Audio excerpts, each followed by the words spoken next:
Okay, here we go.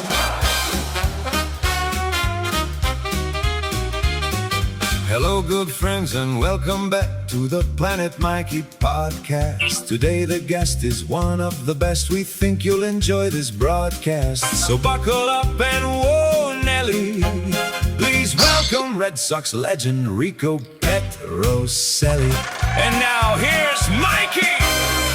All right, that Vinny Pompolo out in Vegas, he sure can record an opening. You still owe him $15. Come on. He's the best, you know. We have a great podcast for you today. You're going to love it, especially if you love baseball as much as I do. We're brought to you by My Grandma's Coffee Cake, the greatest gift you can give somebody that isn't alive. And you go to mygrandma.com if you'd like one. Or call 1-800-8-GRANDMA. But remember, they didn't eat the grandma. It's the cake that they eat in that particular situation. And also, Smitty, you have a graphic, if I'm not mistaken. You know, I do, and I thought I would put you up there, too. There's a graphic that indicates our other sponsor, who's very important to Smitty right now. Wait a minute. First, we have grandma. Yeah, there's my grandma. Yeah. There she is with her cake. That's all right. Yeah, there she is, looking good with the white hair. All right, now, hold on. You know, we have one other. One more. Yeah. Yes, one more sponsor. And once we talk sponsorships, and then we go right on to baseball. Well, I got to say something about this guy. His name is Dan. Yep. And, you know, we always say that we only advertise for people who are credible, they are as advertised, as right. they say. This guy right here. Hold on. I'll bring his sponsor. There it is. Home Pro Fix. If you need, here's the beauty of this guy. He's detail oriented. It's almost like he's a savant. Oh, he looked at my house. He said, "Your house needs painting." I said, "Yeah." Is he the guy that's doing that great paint job on your house? He's out there right now. But you know what he does? He scrapes. His prep work is the key. This house won't need another paint job for 10 years. Well, he had a ladder set up next to the house, and just for good luck, I walked underneath it because, I've been having some good luck lately. Ladies and gentlemen, I got to say this. If there's one guy that I've met hundreds of major league players in all the sports, if there's one guy that stands out as a great, honorable character guy who I've been following his career since 1965, it's our good friend, RICO Petrocelli. RICO, how are you? Mikey, how you doing? I'm good, man. I feel pretty good for an old goat. Yeah, you're not kidding. Boy, I've been looking to eat cans and everything like that. But, thankfully, I got to reach this age and hopefully a little longer and seen a lot of things and experienced things. So Hopefully, I've been very blessed. Hopefully a lot longer, Rico. You're great. Yeah. You have a great family. And before I tell you an unbelievable psychic story I had concerning you, I want to ask you. First of all, Rico. Some people don't know this. Rico was the youngest of 7 children. 7? Yeah. In Brooklyn. 7. And they had, you know what that would cost to get rentals in Brooklyn for 7 children now? It would be crazy. And Rico's the father of 4 boys. He had an entire infield, including twin sons, with his lovely wife Elsie, who's in Alaska right now. What's she doing? Is she salmon fishing? No, she's chopping down some of those glaciers there. Take it easy. How many grandchildren do you have? How many what? How many? Yeah. I have 9 grandchildren, 1 great-granddaughter. Whoa! So we got 8 girls and 2 boys. So they flipped it on you. You had 4 boys in an infield, and now you got only one. You got a DH. Yeah. I mean, my wife was so happy, because we didn't have the girls. But that's great. Yeah, they're great kids, so we're very fortunate. So I was talking I was going up to see a Lenny Clark comedy show in Derry, New Hampshire, and I stopped up in Merrimack to pick up my friend Joe Stack, who I've been friends with for 20-something years. And he's a big fan of yours. So he said, we're driving, and he's talking about the podcast. He goes, you know who you should get back on the podcast again? RICO Petrocelli. I said, you know what? I said, you're right. And then I said, wait a minute. Hold on. And it struck me. I asked Joe, what's the date today? He says, June 27th. I said, it's Rico's birthday. Yeah, and he brings you up on your birthday, a totally random fashion. And I'm telling you, I have some connection with the psychic world. If you ever need any a palm reading, you let me know. It's crazy, though, that would happen on your birthday. Yeah, interesting. That's my son lives in Merrimack. My oldest son with his family. Mike? So, yeah, Mike has been there for a long time. So, but it's great talking with you. Remember, I don't know if you do remember. I'm sure you do. But I was on the show when you were up in Concord. Yes. Concord, New Hampshire. Yeah, remember that? Yeah. When it was the ball. Always had fun with you. I thought you still should be in Boston. Well, I'm getting kind of old, and right, you know what I mean. I mean, on the big stations. I agree with you, Rico. Well, yeah, I've had 18 radio jobs, and I've only gotten fired from about 12 of them. So I think I'm doing pretty good. my percentage is hanging in there. But you know what? The thing is, 1967 was one of the greatest years of my life. I remember these highlights from my childhood. 10 years old, the Beatles came out. I said, wow, this is great. 1967, the impossible dream Red Sox completely captured. And I was already a baseball fan. I mean, I was even a fan when you had to have nightmares about throwing the ball over to Dick Stewart, knowing he's not going to catch it. Dr. Strangeglove. He was.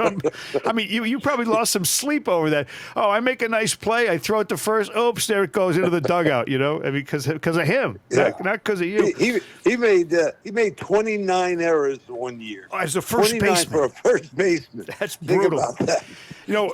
I know we're going to talk about your hitting prowess, but first of all, I want to mention something. No one ever talks about this, and I did some research on this, and I hope you know this. In the history of the major leagues, you moved from shortstop to third base. In the history of the major leagues, you are number 8 on the all-time highest fielding percentage, with a 970 lifetime fielding percentage at third base. Now, this is what's interesting. The guy I thought was the greatest of all time with the glove, Brooks Robinson, he was 971, and you were 970. It's like, are you kidding me? You had a better fielding percentage than Lansford, Boggs, Nettles, Cleet Boyer, all these guys. That's after 6,000-plus innings at third base. So, Rico, I'm giving you props for something that no one talks about, which was your great glove work at third base. Yeah, I didn't follow the statistics too much, but Brooks Robinson was the greatest in the American League. I mean, he was incredible.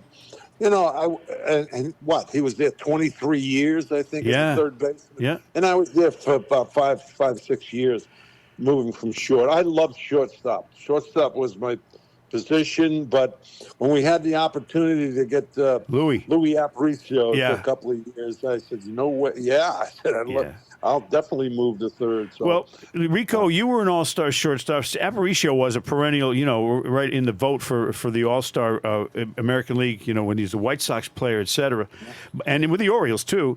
But you were twice a shortstop all-star, 67 and 69. Now, you got to say, first of all, people remember 69 and they go, oh, 69, isn't that when Man on the Moon? Yeah, Man on the Moon, Woodstock, a Helter Skelter. You had the Jets winning the Super Bowl, the Mets winning the pennant, and Rico breaking the record for home runs by a shortstop in the American League with 40 dingers. What got into you that year? Well, I just saw the ball. I gained about, I went from 165, I think it was, to 185 over the winter, which is the same as my 4 brothers did the same thing. They matured, at middle 20s and really gained weight. And I don't mean from eating, I mean good weight. And I worked out, and I just relaxed and saw the ball so well that year. For the couple of years there, I was hitting home runs, knocking runs in. So they were going to move me over to third anyway. But you were smashing it that year. That was unbelievable. Oh, geez, yeah. I mean, everything. every pitch that I saw was like, wow, it said hit me on the ball. And, it's just everything went good. That was a great year for you. And you know what? It was nice, You know that stat they use now, and it's a modern stat that I mean, I never was really comfortable with anything that this was new statistically because I was able to figure out all the rest of them. But the WAR, wins above replacement, is a stat that everybody looks at now.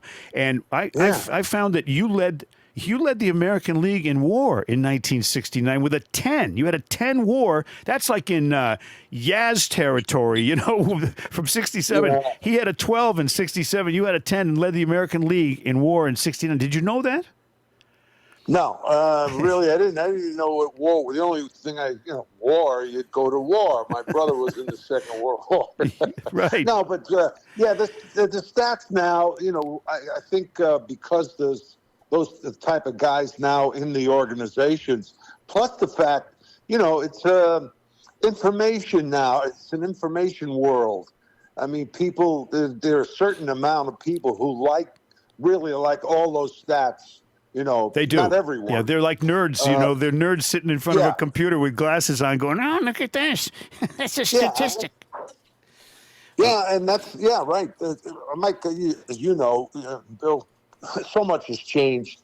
I mean, the world has changed. The country, there's all kinds of stuff going on. And in the world of sports, the same thing is happening. And they're trying to, market to the younger kids, especially baseball in particular. Yep. And I'm not sure if it's working, but, it's just different. Yeah, sure. And they got the video, on all the video that wasn't available to any of you guys. If it would be filmed back then. It's like now, back then they'd say, oh, yeah, this guy, he's real tough against lefties, and they would just pass the word on and you'd get the scouting reports or whatever. But now they say, yes, last season he hit 217 against left-handers in the seventh inning and on with runners in scoring position. What the? I mean, okay, that's enough. They even have what pitch the hitters hit, what and the hitters have what pitches that they like to throw in the count 2-0, sure. 1-2, and all that. As you notice, they all 1-2, 0-2. They throw the ball in the dirt, hope the guy swings, chases it. Yeah, it's a trend. And by the way, there's a guy in the Red Sox named Jaron Duran who swings at every single pitch in the dirt. Duran. He can't stop himself. Oh, it's he's a left-handed hitter. If he can slap it to left and lay off that outside crap, they throw it out there. He swings at it, and I'm like, that he struck out 114 times this year already. Already? Yeah, really? already. Yeah, surprised. Isn't that awful? Yeah, because he's really not he has power, but he's not a power hitter. No. You're right. He strikes out a lot. One of the biggest assets is that he can run. Steal bases. And you would think that a guy who can run, do something to get on base, even if you have to bunt it or hit to left or beat out a ground ball. If you're that fast, don't swing for the fences at a pitch that's outside the strike zone. Ted Williams would roll over in his grave if he saw this stuff. Yeah, that's what they now. It's the home run. It's take the big swings. I like what the Red Sox are doing now. The Tracy there, he's the manager. He's bunting a little bit more, and got guys moving on the bases, and they're finally hitting the pitches that they were missing when they were going so bad. And by the way, their starting pitching has been remarkable. Very good. Rico, how does Sonny Gray, who leads the league in wins and is second in the league in ERA, how does he not make the All-Star team? Yeah, that's didn't somebody get hurt? One of the pitchers said he was hurt and is not coming, and they picked somebody else. Oh, I mean, come on, what's he 11-1, 10-1, or whatever it is? He's having a great year. It's unbelievable. Yeah. That's too bad. Now, we talked about war, and I get what's that song? War, huh? What is it good for? Absolutely nothing. War, when it came to going to war on the field, and this is one of the things I loved about Rico Petrocelli, was watching him all these years, is that if there was a skirmish, if somebody in a beanball incident or something broke out and the bench is emptied, guess who was always first to the action? Rico Petrocelli. You were, Yeah, go ahead. You Go were ahead. no. You defended your teammates. You were unafraid. Exactly. You had things to say to whoever did the incident. Started the and I always would marvel. Okay, there he is, number 6, right there. Was that Yeah, something no, is that something your teammates appreciated? Because I know I would. Yeah, I think so. I wanted to protect our pitcher, Jim Lonborg in '67. Of course, he threw. He hit a lot of guys, but he had a ball that was tailing so much that if he threw inside, he eventually hit the batter. Yeah, Thad and they got Tillotson. mad. Thad Tillotson was the villain. Tillotson. Yeah, we had way more fights. Everybody talks about Tillotson and the Yankees. Yeah. But we had fights in Anaheim and all over the place. It was different because guys would throw at hitters, Right. and not just in the rear end. They go for your heads. Period. Right. Oh yeah. And- well, that's what started the Tillotson thing, Rico. Is that he hit Joe Foy in the head. In the head and the top of the helmet. Yeah. That was that was dangerous. But that's how it was then. That's how it was, and now they're protecting the players. It's a big investment now they have. I can't blame them. But that's one of the changes. And the second base, when you make the last out, it goes to extra innings. You got a guy at second base. Yeah. And so there are different rules and different things happening. But, Sure. We're used to our era. That's why I talked to all the old timers. I said, well, look, you can't compare ours with theirs. They got a lot of great young athletes today playing. Yeah. And, guys who are talented. And Sure. say, hey, in our time, we had this. The one thing I'm really proud of, I should say I'm really fortunate, Mike, is that I saw as kids on TV, radio, the Aarons, Mickey Mantle, Clemente, all those great players, and I played against them. And man alive, what a thrill! Mantle was my idol as a kid. Yeah. I got to play against him. Hank Aaron, him too. When he went back to Wait, Milwaukee. you caught Mantle's last out. Yeah, you're right. We didn't know he was good. I wish I had that ball. That was 1968. Yeah. He popped up to me in short left field, and then I threw the ball. There was a man on first. I threw the ball to Mike Andrews, and he threw it back to the pitcher. Yeah. That's kind of, 2 outs. He's your idol growing up, and then you catch his last out. That's kind of ironic. You know what else? I think Lonnie gave up his final home run. On a home run, yeah. That's cool. Mantle was great. He was great. But Hank Aaron, Willie Mays, oh my God, he hit a ball. It was like a cannon going off. Yeah, and he played in a wind tunnel. Hard to hit home runs in that Candlestick Park, but he blasted the ball, man. That guy was. Oh God, he was a great player. I mean, there were others. That were tremendous players, and so I was very fortunate to play in that era. Yeah, I'm a huge Clemente guy myself. I love Clemente, the way he played the game, the way he ran the bases. I like a guy who can I like a guy who can hustle so hard that he hits 166 triples in his career. That's what I liked about Clemente. Yeah, he'd hit it, then he'd run like hell. Oh man, yeah. Now, Bill Lee, Bill Lee and I are good friends, and he was best man in my wedding and all that stuff. But his fight in '75, we were on the Red Sox that team. You were on both the '67 and '75 pennant-winning Red Sox. Nettles was such a jerk. I mean, in that situation, I hate Nettles, and I want you to know that you had a 970 fielding percentage. Everybody talked about Nettles' glove. He was like 954. I just wanted to throw that in there because I hate Nettles. He was a heck of a third baseman. But that fight, that started. The Yankees hated Bill because Bill would strike a guy out. And, he walked around the mound with smiling and all that. Yes, right. That pissed them off. So.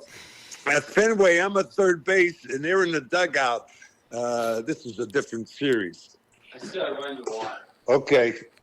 Yeah, and that's the plumber. So they got right, the waterman. But Yeah, and so they were so mad, and I'm hearing over there, "We'll get you, will you?" He's effing this, Yeah, effing that. yeah. I said, "Oh my God!" And sure enough, in Yankee Stadium, here we go, and the fight stopped.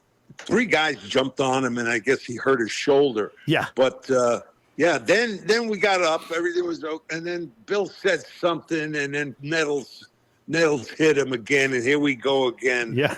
And It was a 2-for-1 fight. yeah, I mean, Bill was a hell of a pitcher. People, Yeah, you know they what talk else too? about him. You know why they hated him, Rico? He had a lifetime career. I had him and Jim Bouton on my radio show one time together. You know, these two authors inside the clubhouse guys. And so Lee says he beat the Yankees. He's 12-5 against the Yankees, and Bouton says, I was 12-5 against the Red Sox, and we looked it up. No kidding. So that's why they hated him, because he always beat them, right? Yes, yeah, that's what I mean. He was, and then Fisk would come out, to try to calm him down, and he walked towards second base. He didn't want to hear it. Well, but he win 17 games, 3 years in a row? 3 years. Park, 51 wins in 3 years. What would that kind of winning record get him for money now? I mean, on a contract. It'd be big bucks now. Millions. So, Millions. Rico, we talk about you're in the Red Sox Hall of Fame. Nice in 1997. It was when you went in, you had 210 career home runs. You're like, high up on the Red Sox all-time home run list. Without question, you had a great career, and what Smitty and I were talking about here is we love when a guy spends his entire year with one uniform on, and I think it makes you more of a beloved character in your hometown when you don't leave and go places like they do these days. Do you feel that way? Well, yeah, I was we love it here. I mean. My wife's from Seattle, Washington. When we had the team, and we met when we had the team out there, AAA team. Right. And so we said, we're going to stay here. Our kids were born here, Massachusetts, and it's just a beautiful area. And so, we wanted to stay here. And there were other guys who stayed, and eventually, after 10 years or so, then they might have moved to Florida. But in my era, the guys wanted to stay around, get to know the fans, maybe go to Little League banquets and all that stuff like that, go out speaking. And but now, of course, it is different. The guys kind of go off in the winter, go to Florida or Arizona, and they have trainers and stuff like that. They have a lot of stuff, but I still... they fundamentally they're not as great, but they're really there's a lot of talent out there. Some of the catches, Mike, are unbelievable. That's true. Diving and it's like watching people slam dunk in the NBA. How do they do that? But what I miss from the game, and I was looking at the 67 box scores. Every game was under 2 hours and 25 minutes. That's the World Series. And nowadays the games are. We know what happened to the games. Everybody, when they get camera time, the pitchers walk around. They fix their hair. They adjust their cup. And they're on camera, so they don't care. But back then it was all business. And the other thing that really gets me, and we've talked about this on the podcast with Lonnie, as a matter of fact, the complete game is a thing of the past. Oh, yeah, forget it. Even if the guy wanted to do it, they don't really want them to extend too much. There's so many injuries. I mean, Tommy John, it's ridiculous. But wasn't it a source of pride? I mean, we know Louis. The manager would go out in the 8th inning. Louis got runners on first and second in a close game, and he'd go out. And Louis just stand there shaking his head. No, you go sit down, man. You go. No, this is my ball. This is my game, my ball. You go sit down. Telling the manager what to do. It's true. I was there. Anytime the manager came out when Louis was pitching, I'd run out there and say, I got to hear this. We got a picture of you and Louis. We got a picture where he's holding his nose and he's giving you the Pinocchio treatment, and you're grabbing at his hand trying to knock it away. It was a tremendous picture. Now, I also want to ask you a couple things because I don't know if you know, you keep track of the guys you hit the best against in your big league career. And I did some research because, I'm a nerd too. I'm a little bit of a nerd when it comes to Sure we are. statistics. Now we have to be with the computers and phones. So here's what I'm going to tell you. Pitchers you loved to hit against. I don't know if this guy would come to mind for you, but you got 31 hits off this one pitcher for the Yankees.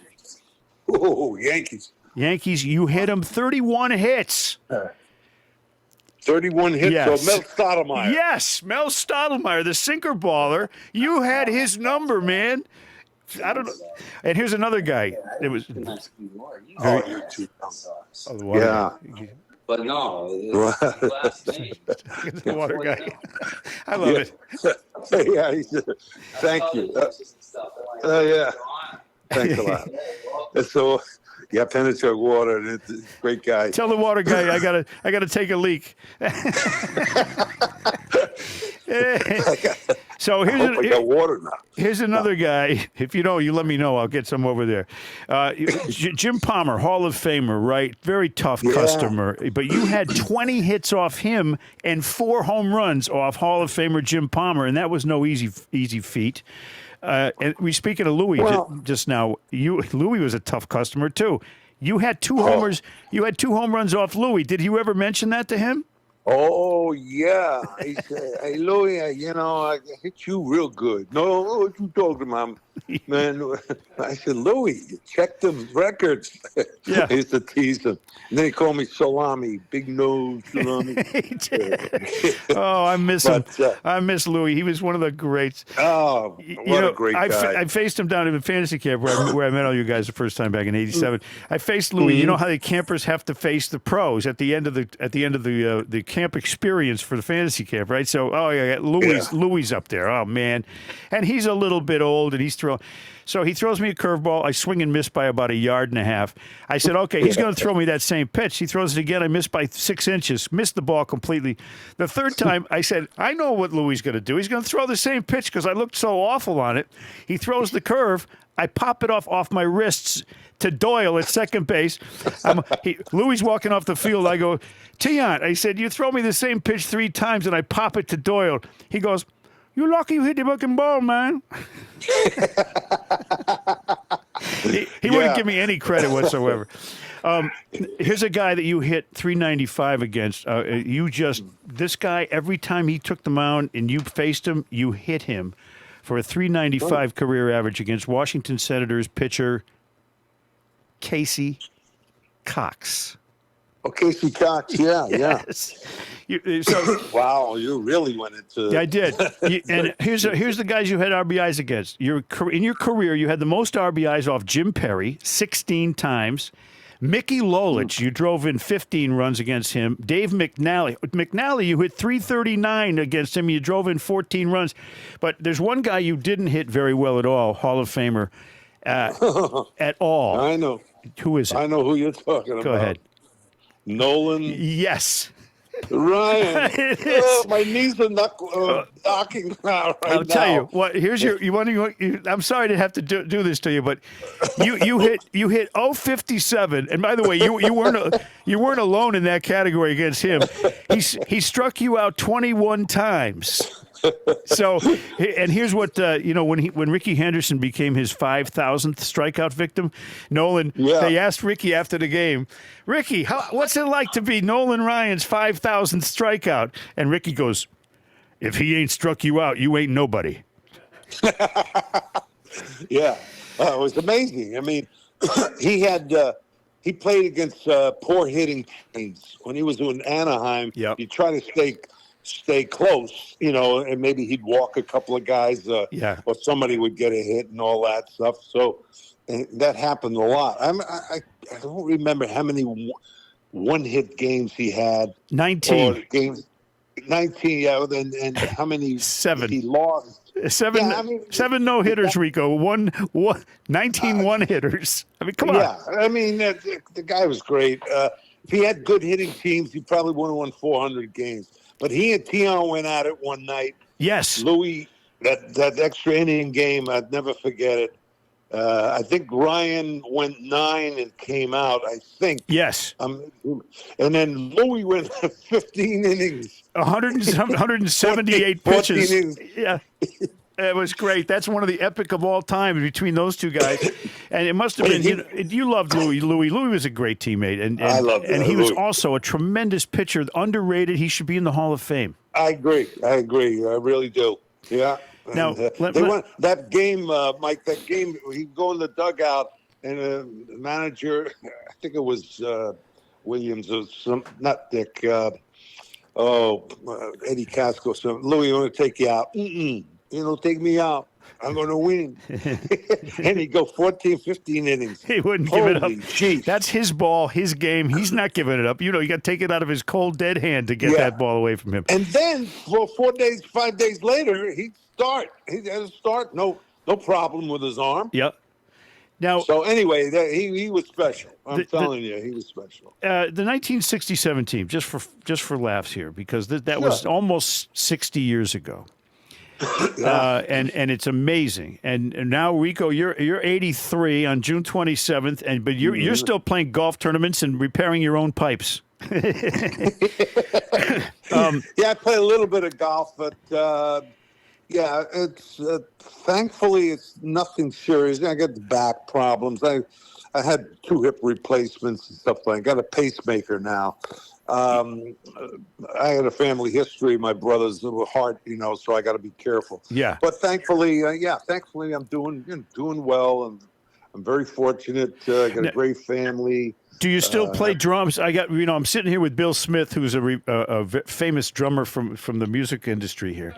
And I'm in his studio. We got drums all around us. We got guitars hanging on the wall. This is where they record music.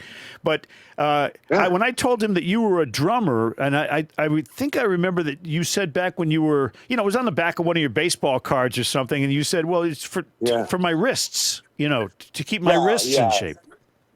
Is that I said that. Although it did help my strengthening my wrist forearms. I loved playing. It didn't help you against Nolan Ryan, I guess, huh, buddy? No, right. I forgot to play with, but I was good friends with Buddy Rich, and a great drummer. Oh yeah, he would come into Massachusetts at Lenny's on the Pike, and his band. Yeah, and he says, "You want to sit in?" I says, "You crazy? It's like hitting after Babe Ruth." Yes, right. And Errol Garner was one of my favorites. I got to see him there, and a bunch of others. So I love jazz. I love all music. So now what happened is I've been playing or taking up the piano as a hobby. I'm not looking to, become a great jazz Herbie Hancock or somebody.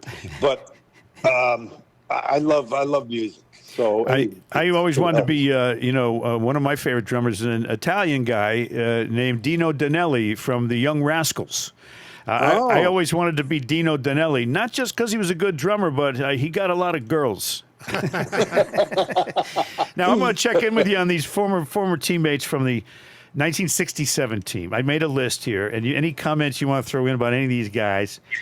Jose, the opening lineup on opening day at Fenway was Jose Tartable in center field. Now, this guy had two career home runs, but he could run, and he is also probably one of the big moments in the '67 season was when he reared back and threw out Ken Berry at home plate. Ken Berry of the White Sox. Elston Howard jumps up out of his shoes, grabs the ball, does a sweep tag, and saved the game. And when you win the pennant by half a game, every game counts, right? Jose? Absolutely. That was a big moment. And Jose, you're right. He didn't have power, but he can hit to all fields, get on base, and steal bases. So, but he came up with a great throw. Although, Elston Howard had to jump to get it. And Ken Berry to this day thinks he was safe. Yeah, he's wrong. I mean, Elston came down, his foot blocked the plate. And in those days, you could do that. Yes, that's right. Elston Howard is going, wait a minute, Tartable can't throw it that hard. He jumps up and gets it, man. It was beautiful. Now, Joe Foy, who wore the uniform number 1, played third base. Not particularly adroit with the glove like you were, but he provided some power. And but the thing about this Red Sox team in '67, they were everybody, including you, so young. I mean, Tony C was 22. You were what, 24? Yeah, we did have, and then Reggie Smith, all the guys that came up with from AAA with Dick Williams in '67. You know, we were a young team, a couple of veterans, which was good, especially pitchers. Yeah, and so we all came. Most of us came from the same organization. We knew each other, and things. I tell you, Dick Williams really brought a great way of playing. I mean, he's an old Dodger guy. Yeah. Dodgers were fundamentally, that's all they worked on. And he came and said, this is what we're going to do. We're going to become a better fundamental team. Bunt, hit and run, steal bases, let the home runs take care of themselves. We're here to win games. And, we bought into it because he was right. And so I would say after the first month, we really started being successful with those things. And believing that you could win games. Yaz is going to be 87 next month. And I do the world's only Carl Yastrzemski impression, I'm going to do a quick one here now before it's too late. He's 87. Here's what Yaz would say about the 67 team. Ready? Yep. Of course, I was very fortunate to play for Mr. Yorkie. A good year, '67, won the Triple Crown, and of course we had great players. We had Jim Lonborg and RICO Petrocelli at shortstop. It was a good year for us. Don't forget, big Yaz Brett. He keeps the muscles hard and the reflexes sharp. Very good, man. Now, Tony C., another Paisan, a good guy from Swampscott, Massachusetts. You were very tight with Tony C., and tell us about about your relationship with him. Well, it was good. I mean, on the road we go out to eat and occasionally, and but Tony, being the single guy who he wanted to sing, and then which he did. He cut a couple of records. He was on some of the shows on TV, and so, and he dated some beautiful girls. Yeah, starlets. And so when we went out to eat, there were some pretty girls in the restaurant. I'd say, hey, Tony, cool it. I'm a married man.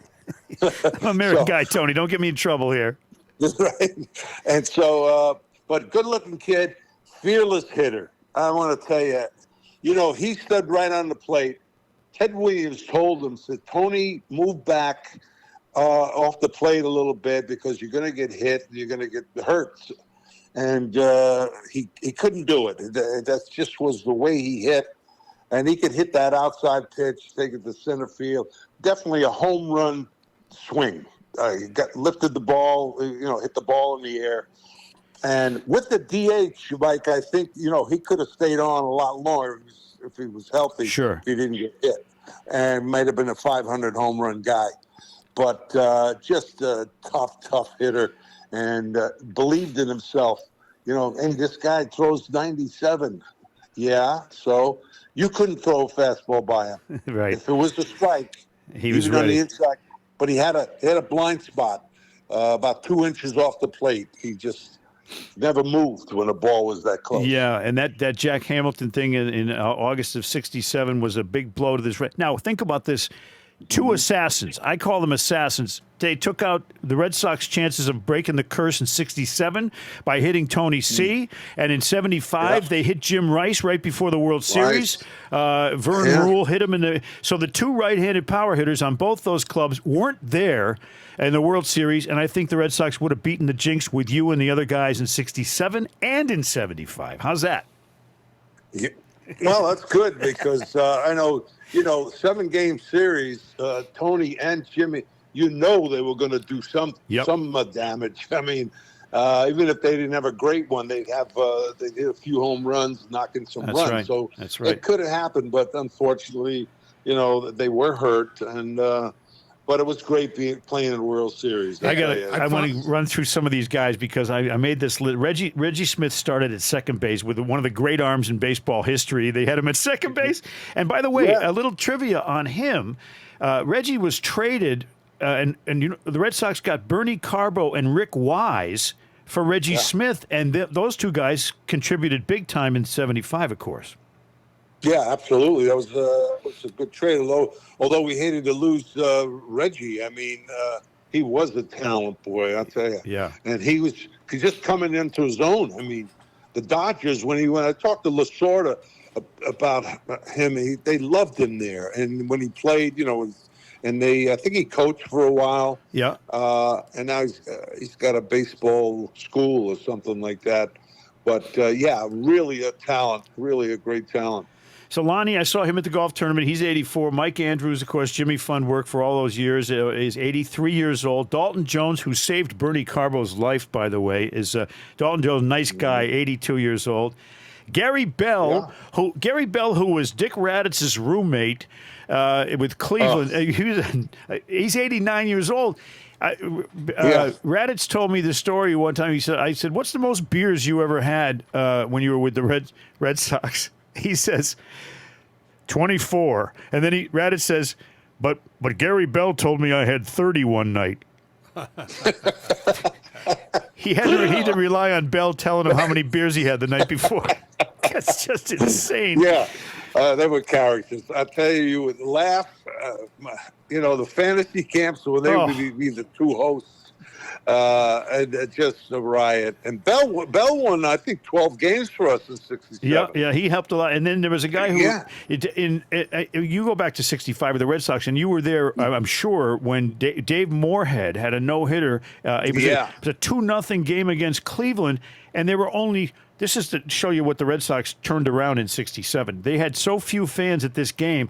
1,286 fans watched that no-hitter in '65. I mean, they had nobody showing up. Isn't it something? Most of them were vendors. Yeah, but, that's with the yellow shirts. That's it. Well, Rico, I got to tell you. Go ahead. I'm sorry. No, I was going to say times have changed so much for men. Of course, in 60 years or so, it's going to change everything. Yeah. Well, so anyway, I got a story. Now we talk about Tony Seen, of course, his career with all that talent and wonderful ability that he had. It ended tragically in a couple ways. But I have the most tragic story, baseball story you'll ever hear, and I don't. Not many people are aware of this, but there was a guy. This guy, you want to talk about tragedy? The guy's name was Edward Marvin Head, Head. Ed Head.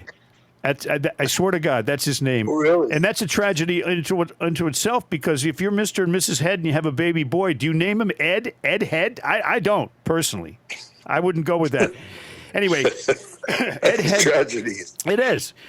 So he started off with that tragic when his parents named him, but he was notable for a number of reasons. One of them was the physical challenges he overcame to become a major league player. He was a natural left-handed pitcher at the age of 15, and then he was involved in a vehicle accident that killed his girlfriend and almost resulted in the amputation of his left arm.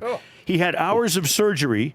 Head's arm they saved his arm, but he could no longer use it to pitch. So what did he do? He switched and became a right-handed pitcher. Now, he went to the major leagues, and this is during the 40s. They had a shortage of players. So he pitched well in the major leagues, but then he said, I got a service obligation. There's a war going on. He had a career low 2.7 ERA, and he went to war. He served in the Army. He didn't pitch for 3 years.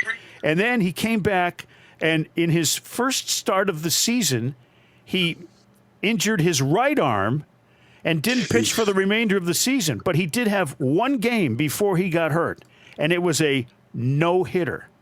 Oh, wow. And then he died at age 62 in 1980. With all that stuff behind him, you'd think he would have lived through it. I don't know how.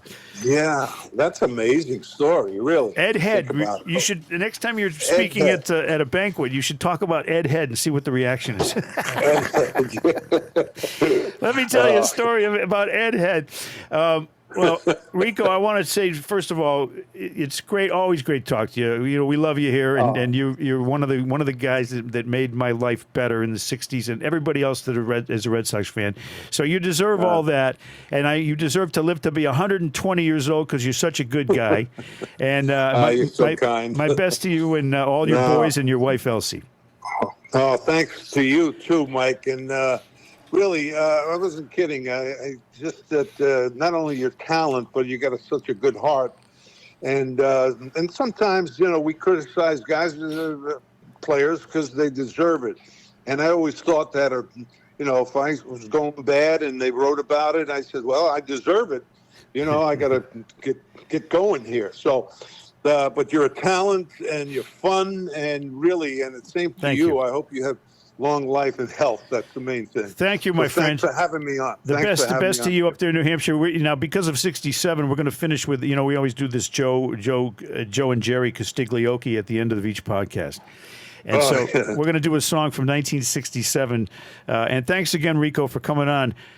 This is a song from pleasure. Song from the Buckinghams with Joe and Jerry and Castiglioki. Are you ready? Hold on. Strike up the orchestra and go.